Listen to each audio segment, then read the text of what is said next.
L'avion avec 62 personnes à bord a plongé dans la mer de Java quelques minutes après son décollage de la capitale Jakarta. La police a procédé à une première identification, un agent de bord identifié par ses empreintes digitales. Et puis les autorités ont localisé l'emplacement des enregistreurs de données.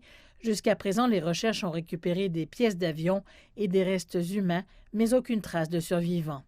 Les enquêteurs cherchent à savoir pourquoi la tragédie s'est produite, tandis que les familles éplorées cherchent des réponses. L'équipe de recherche et de sauvetage indonésienne continue de travailler 24 heures sur 24 pour trouver les boîtes noires du vol 182 d'Air Sriwijaya.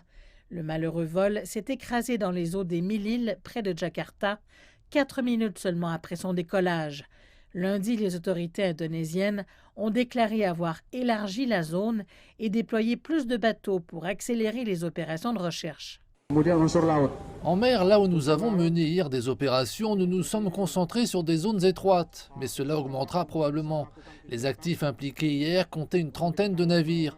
Aujourd'hui, 53 navires seront directement impliqués dans la recherche et le sauvetage. Alors que les autorités continuent de chercher des explications, l'attente est angoissante pour les familles des passagers et de l'équipage qui se trouvait à bord. La police recueille des échantillons d'ADN auprès des familles pour voir s'ils peuvent identifier les restes qu'ils ont trouvés jusqu'à présent. Le processus d'identification des victimes est aussi une priorité absolue pour les autorités en ce moment, car de nombreuses familles attendent de savoir. L'Indonésie en général n'a pas un bilan aérien très impressionnant. Au cours de la dernière décennie, les compagnies aériennes à bas prix du pays ont connu plusieurs collisions mineures et quelques accidents majeurs.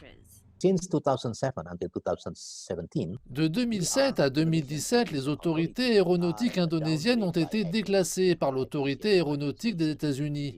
Nous avons été rétrogradés en catégorie 2, ce qui signifie que nous n'avons pas respecté les normes de sécurité internationale.